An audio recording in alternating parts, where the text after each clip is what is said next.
The Primarch of the Space Wolves might just be connected to the biggest conspiracy theory in the entirety of Warhammer 40,000. In fact, he might just be the single most important piece in the great jigsaw of the 40k universe. Except he's been largely absent, narratively disappearing into another dimension in extremely suspicious circumstances for the best part of 10 millennia. But with the decades of lore surrounding this character and the newer information that has recently come to light, it's time to take a good hard look at the Primarch of the 6th Legion and find out exactly what he's been up to. Where did he come from? Where did he go? Where did he come from? Cotton-eyed Joe. I'm sorry, that's the end of the singing. I've been under a lot of pressure recently, I think it's gone to my head.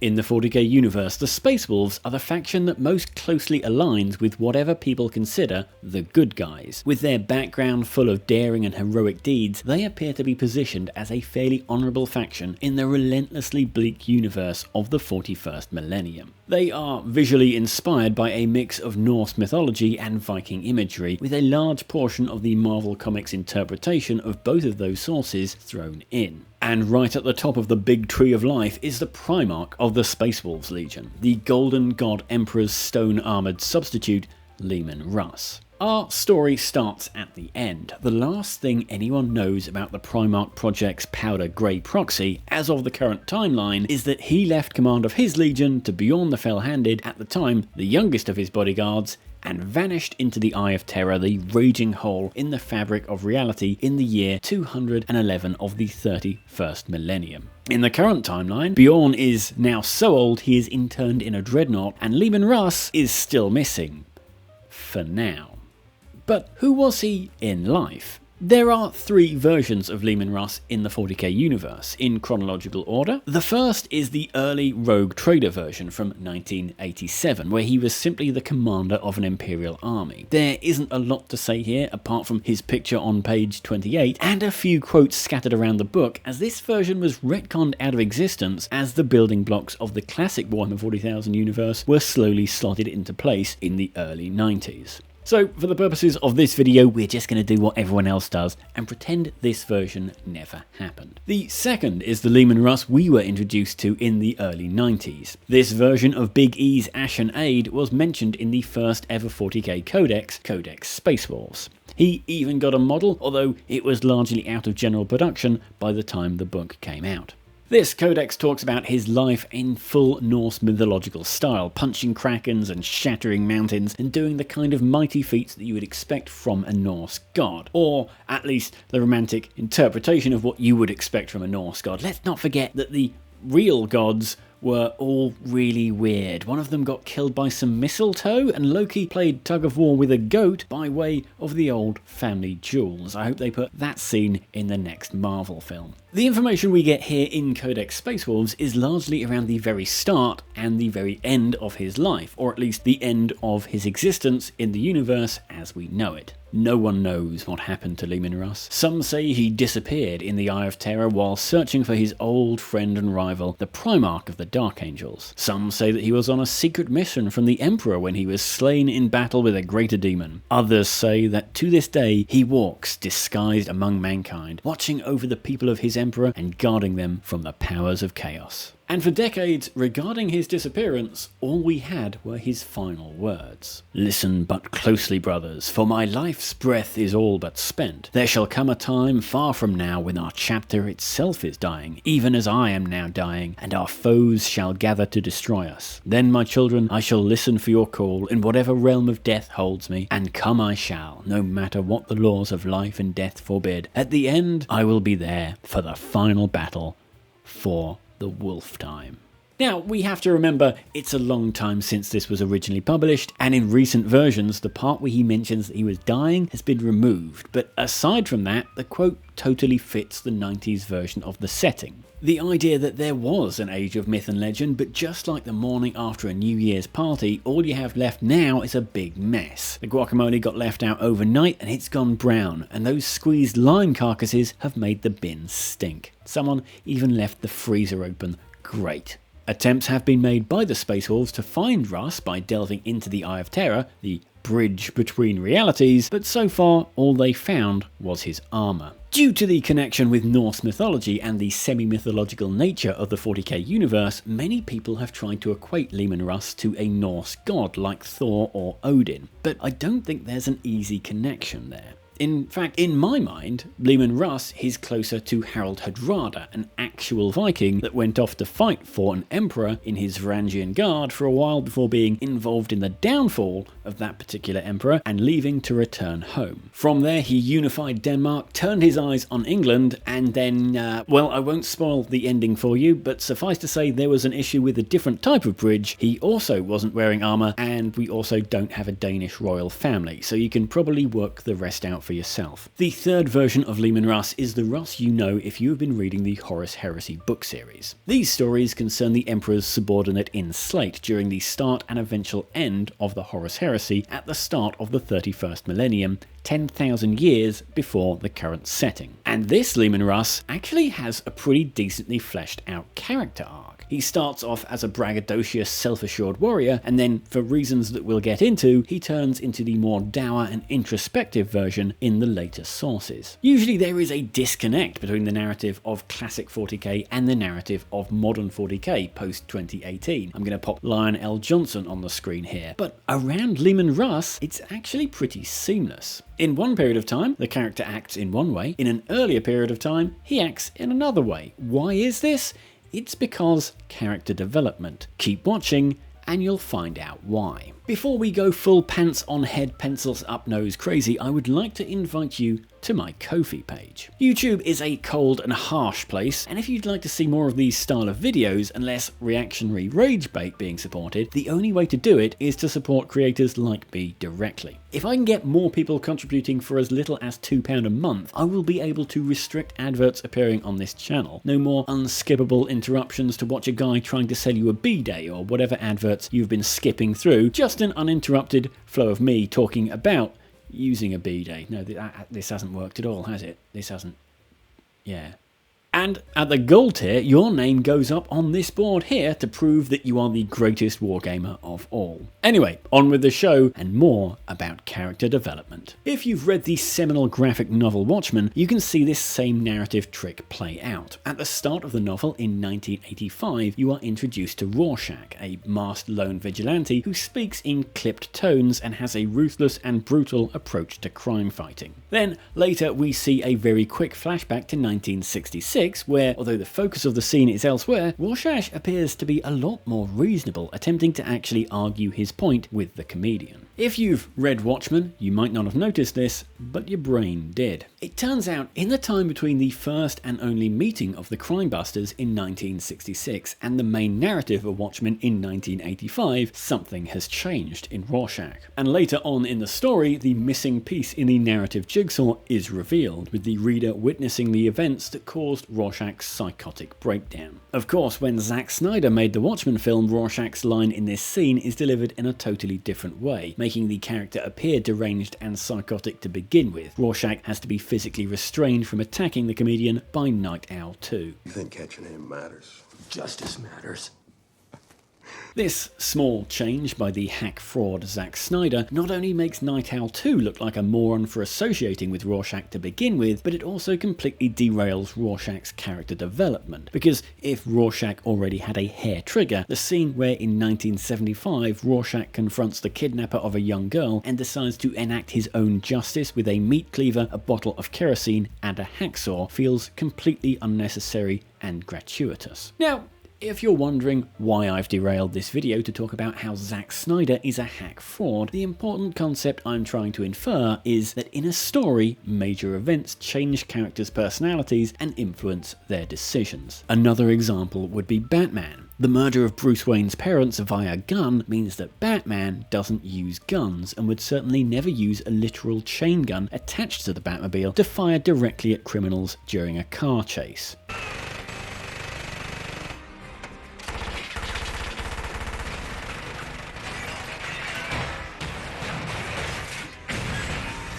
Maybe the hack fraud Zack Snyder forgot that part of the Batman character as well.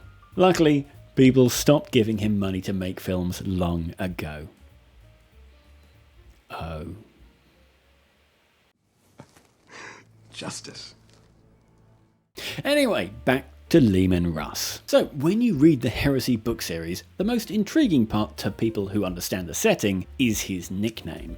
Because at this time, Leman Russ is known as the Emperor's Executioner. This immediately sets off the flashing lights and sirens in people's heads. It kind of begs the question of who, or possibly what, he has been executing. The first time we see him, he and his legion have been sent to sanction one of his brothers, Magnus the Red, for unauthorized sorcery. Basically, Magnus did a big whoopsie in trying to get a psychic message across the galaxy to the Emperor. That spell backfired and royally screwed up Earth. Leman Russ's orders get changed via foul play from capture to kill, and the rest is history. Or at least the rest is called the Burning of Prospero, and it leads to Magnus the Red actually selling his soul to a demon god in order to escape. But also by this point in the story, the readers will be aware that the Emperor's excellence of execution is one of 20, technically 21, different Primarchs, 2 of whom are ominously missing, leading the readers to put 2 and 1 together. 2 missing Primarchs and 1 executioner, probably. Except it's not quite that simple, as you will soon find out.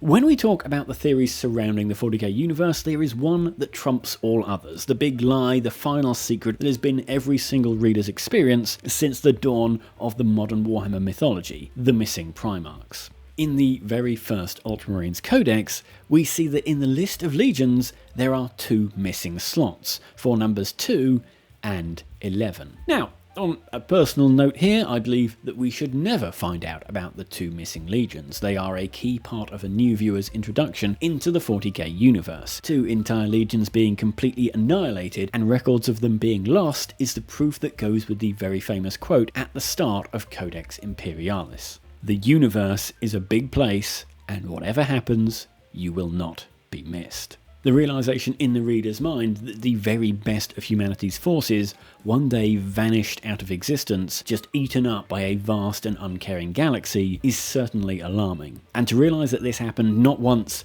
but twice, is grim dark. Regardless, since this mystery was introduced in the 90s, we've come a long way. My headphones no longer need to be plugged into my CD player. Most of the asbestos has been removed from my bathroom, and we know loads more about those 2 missing Primarchs. Well, okay, we know a bit more about them. Okay, if you take all 60 books of the Horus Heresy series, the 9 huge Forge World hardback books, scores of other Black Library publications, multiple different codexes throughout 10 different editions, and multiple separate websites set up by Games Workshop, you end up getting into a massive confused mess while trying to write the script for this video. Because trying to untie this particular knot is incredibly tricky. We are dealing with 40 years worth of material written by dozens of different writers with all the retcons and flat out mistakes that could occur in that time. However, this doesn't mean that we can't try to put some of the pieces together. Information regarding the missing pair is usually presented like the recurring gag of the fishing trip in Gavin and Stacey. The fishing trip being some traumatizing event that the characters discuss that the viewer is unaware of the full details. In fact, as soon as a character in a book mentions the missing Primarchs, it usually ends with them being interrupted and the reader never finding anything relevant out. If you're not from the UK and you don't understand that reference, Gavin and Stacey is a sitcom, and the character Bryn, played by Rob Brydon, once during a fishing trip... Oh, sorry, that's the door. I'm just going to need to go and get it. In 2018, Games Workshop published a long-since deleted article on an associated website called the Regimental Standard that sent fans wild. Grabbing it on the Wayback Machine here, unfortunately due to a printing error, the section of your uplifting primer dealing with field dressing a lasgun wound has accidentally been replaced with a concise history of the Rangdan Xenocides and a complete guide to fighting these sinister Xenos. It continues, "Greetings, Solar Auxilia. The time has come to spread the light of the Imperial truth to another corner of the galaxy. In this campaign, you will be receiving Legion's Astartes support from none less than the renowned warriors of the 2nd and 11th Legions, better known as Redacted. This might just have been another case of Games Workshop hiding a little Easter egg and having a bit of fun with fans, but it seems those Rangdan Xenocides were a big deal. The second one in particular threatened to wipe out the entire Great Crusade itself. Whole expeditionary fleets went to their deaths without a single survivor. Worlds were laid waste, dozens of Titan legions were obliterated, and by the end, entire Space Marine legions, redacted section, lost to the Imperium. The fact that this mentions them in plural means that at some point during these three wars, the 2nd and 11th legions were lost. The Rangdan Xenocides seem to have been the 40k version of the Roman Punic Wars, when the expanding Great Crusade appears to have met its match with the massive, dangerous and highly technologically advanced Rangdan Empire. The book continues. Much of what happened during this abyssal conflict is still locked under seal. But what can be said is that with the breaking of the Labyrinth of the Night by the Emperor, the threat was at last stemmed. What remained was for the Rangdan taint to be purged in a subsequent decade-long series of bio-pogroms that left entire human-inhabited sectors lifeless to ensure what was hoped to be a final victory. The Labyrinth of the Night mentioned here is the system of caves on Mars, which at the time of the Rangdan Xenocides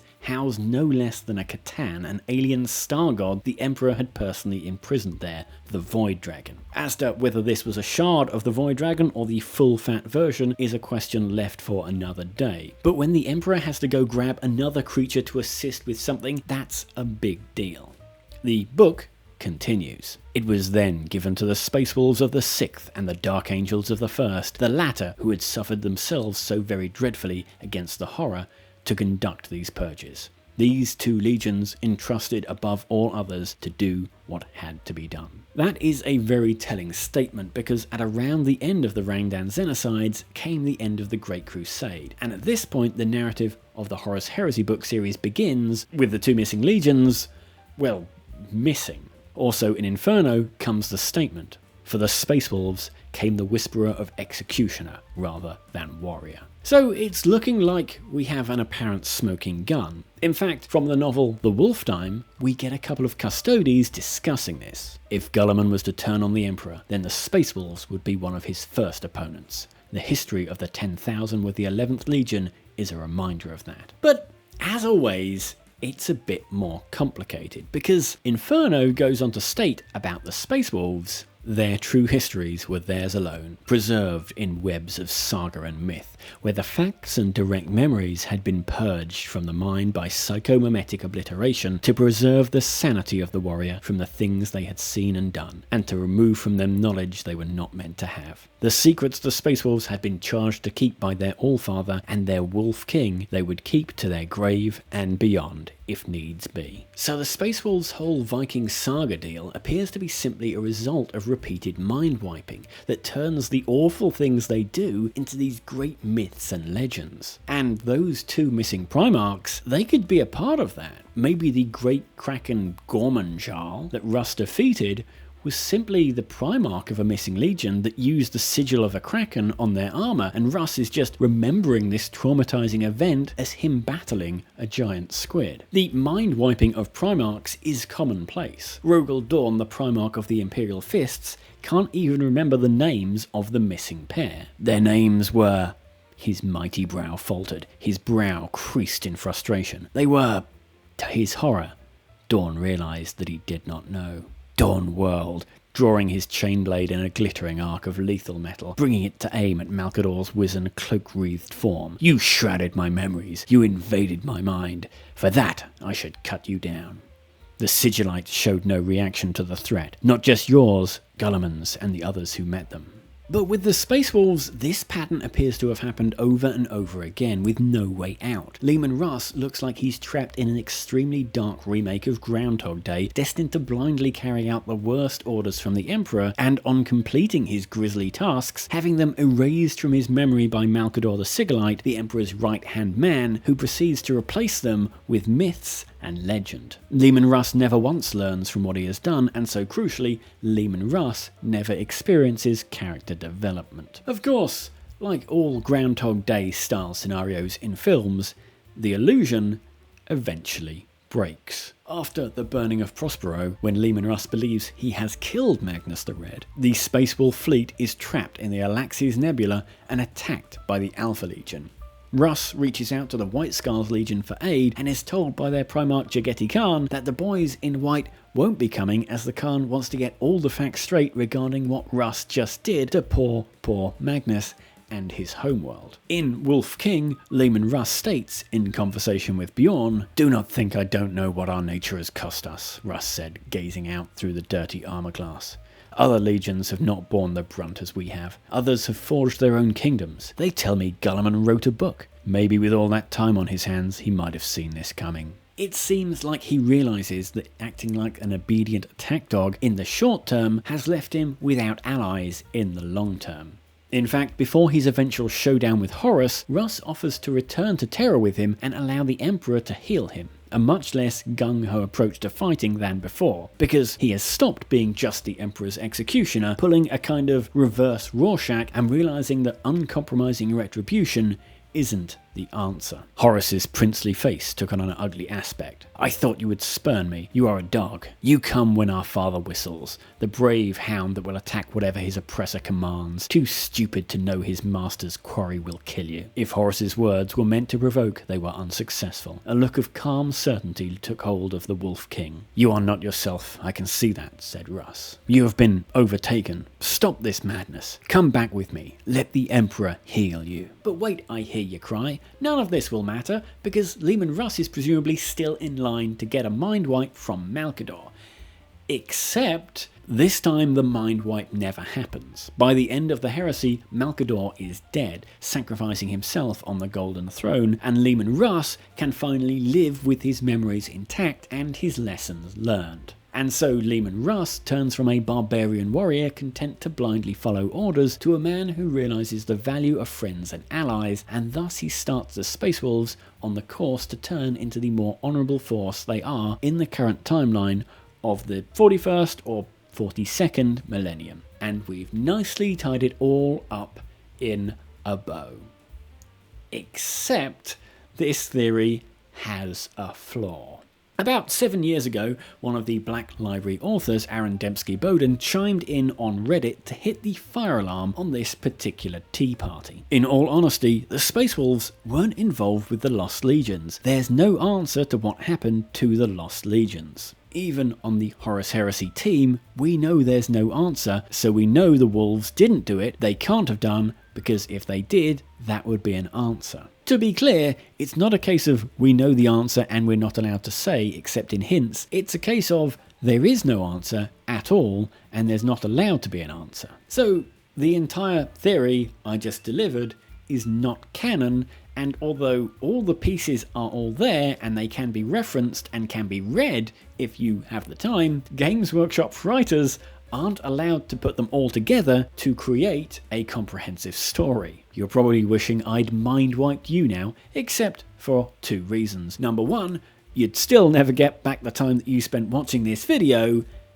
and number two, it might still work out. In going through all the sources about those missing Primarchs, there are two really interesting points that keep coming up.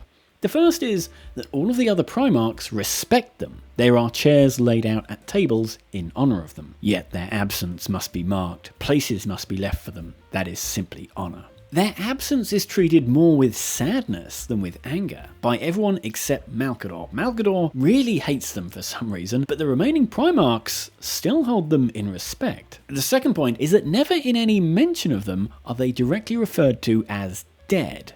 They are simply called lost or forgotten. The closest we get is purged, but that could simply refer to their history and achievements. But here is the kicker. All the Primarchs that knew them had their minds wiped by Malcador. But Leman Russ is special, because Leman Russ has remembered.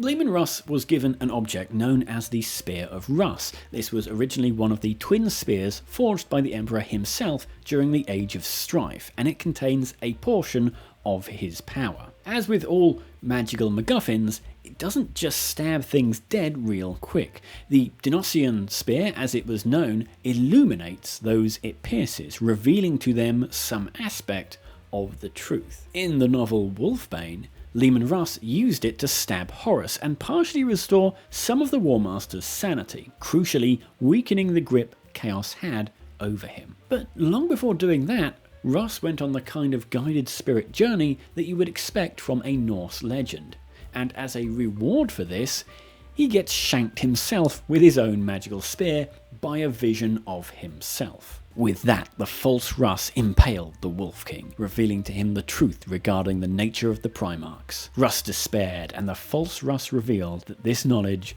would one day see him leave Fenris. So, as well as the realization that team killing isn't great, it's also possible the Spear of Russ might have undone some of Malkador's brain tampering. Knowing this, it makes Russ's last words before disappearing even more mysterious. I will not grow old, feeble, limping around a crumbling inheritance.